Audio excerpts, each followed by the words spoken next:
So putting high expectations on a player can sometimes be pretty unfair. And I wanted to start the video saying that because for one, it's the truth, and for two, because it'll be proved in this video regarding Josh Christopher's 2021 draft stock. So yeah, as a 6'5" explosive scorer in high school, Josh Christopher had some big expectations coming into this current NCAA season that I'll get into soon. And for the most part, he's been doing his thing. Like, this is not a what happened video, y'all. He's playing well. The man dropped nearly 30 points on a really good Villanova team in just his second college game. However, his NBA draft projection coming into this season around being the 13th pick by credible networks such as CBS Sports has fallen to the 18th spot through the late 20s in many NBA mock drafts at this current moment. And in this video, I'm going to explain why he is losing interest in the minds of NBA scouts, even though he is balling day in and day out. But before I go any further, what's good YouTube? Plug Speaks back with a vid. If you are new to the channel, first of all, welcome. Go ahead and subscribe. If you wouldn't mind your favorite NBA team picking up Josh Christopher, like this up and turn on notice. I drop bangers 3 to 4 times a week, and right now we're on the grind of 5K by March, so I for sure appreciate it, y'all. But back to the vid though. So Josh Christopher was one of the most popular players in high school basketball last year and beyond, so I won't talk too much of his background, but like I said, he had high hopes coming into this NCAA season, so I do need to put everything into perspective. So yeah, Josh came out of high school ranked 11th overall by ESPN as a 5-star recruit, and during his senior year at Mayfair High School, he became the school's all-time leading scorer with 2,755 points and beautiful averages of 29 points, 11 rebounds, 4 assists, 3 steals, and nearly 2 blocks a game, just filling up the stat sheet. And of course, if you do something like this, you're going to be a 2020 McDonald's All-American and have many D1 offers. And as we all know, he committed to Arizona State. And even though his jersey number 13 was retired at the school in honor of James Harden did him a favor and allowed him to use jersey number 13 because of how much hype Josh had and the fact that he is Arizona's highest ranked recruit ever, which just further shows the crazy hype on Josh Christopher's shoulders entering this NCAA season. But moving on to one of the worst aged expectations, college basketball analysts and experts such as the very credible Andy Katz felt that Josh would carry the Sun Devils to be the 4th seed this year as they qualify for 2021 March Madness. And now through 14 games, they have a 6-8 record and are definitely not about to qualify for the tournament this year. Mind you, ASU is not one of the big D1 schools you think of when it comes to winning. The last time they even made it past the first round in the tournament was in 2009 when they had James Harden. So yeah, I say all this to prove the point that the hopes of winning surrounding Josh and ASU this year were not too realistic from the start. And me personally, I believe the team's lack of success combined with some actual flaws in Josh's game has something to do with his lowering draft stock, even though he is not playing poorly. But let's get into how well this guy is performing this season and the nice flashes or flaws he is showing. So yeah, through 14 games, Josh is putting up 15 points, 5 rebounds, and 1 assist and nearly 2 steals a game on 44% shooting from the field and 31% shooting from 3, which are not jaw-dropping numbers at all, but however, it's far from bad, and the ways he is able to score is a lot more interesting and just shows he's capable of putting up much more points because as far as positives on the offensive end, Josh Christopher has a lot of moves in his arsenal and can do a lot for a team. He doesn't shy away from driving into the paint for a bucket, and most times he's able to have his way when driving because not only is he freakishly athletic, but he is also 6'5" with a pro level type body, and if it's one of those nights, he might just produce a viral highlight. I mean, he's already had a couple poster dunks at ASU, and it just goes to show he is box office. Like, he was such a popular high school hooper for a reason. But on to more positives offensively. Josh Christopher has very little trouble finding and creating his own shot. In high school, he showed he can take his defender off the dribble with no screens and just go get a bucket whether it's a tough shot or not.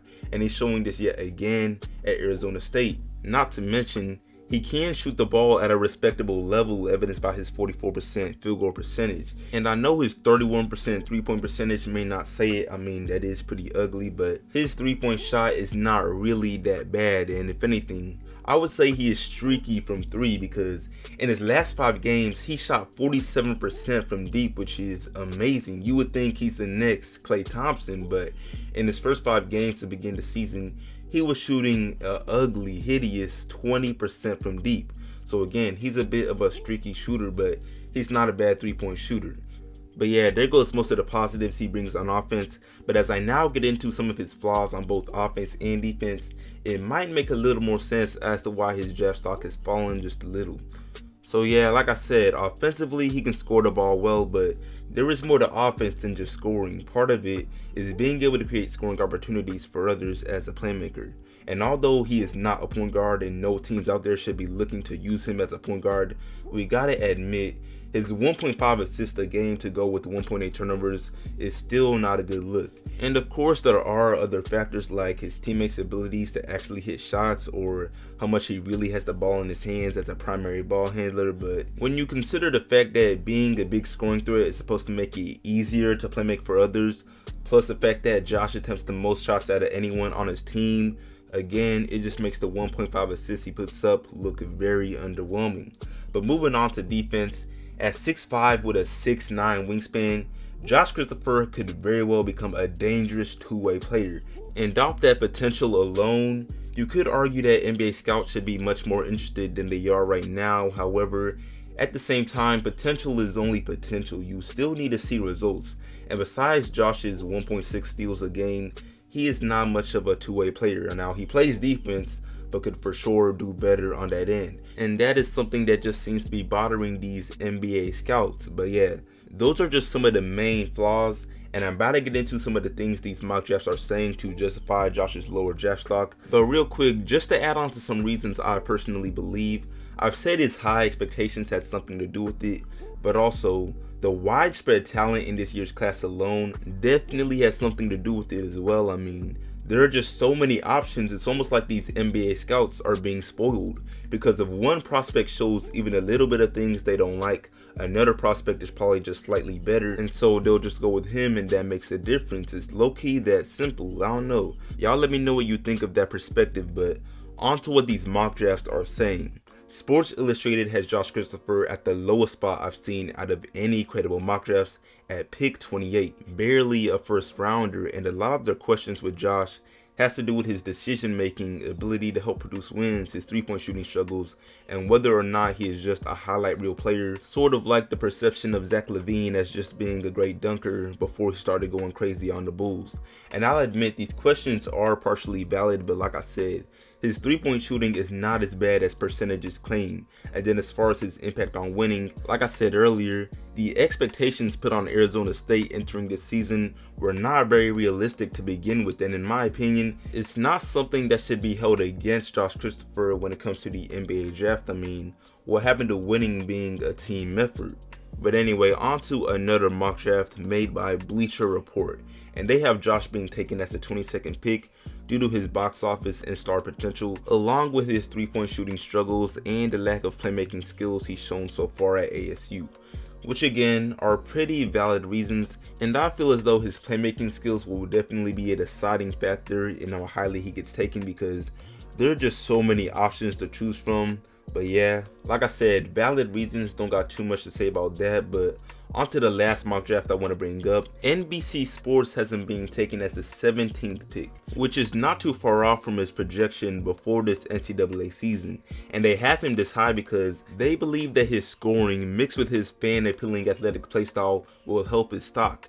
And I feel like that's a great point because your abilities matter, but it's always a bonus when you can help sell tickets and grow a fan base as well. I mean, a perfect example literally just happened. LaMelo Ball and the Hornets. I just know somebody watching this video, or somebody that's watching this video knows somebody that just became a Hornets fan 2 months ago or a month ago after the NBA draft. And that's fine because I'm pretty sure that's exactly what the Hornets wanted. But yeah, moving on, regardless of these projections, Josh Christopher has a lot going for him while entering this upcoming draft. And if he really does fall to the 20s, mid-20s, late 20s, whatever it may be, I'm pretty sure we can all agree whatever team gets him got a steal. Simple. Anyway, y'all, I'm gonna wrap this video up right here. I definitely appreciate you all watching. Make sure to like this up, sub if new, share all of that. Let me know what you think of all of this in Josh's draft stock. Where do you think he'll be taken higher, or just keep falling for whatever reason? I mean, this draft class is very deep. But yeah, that's it from me, and I'm out.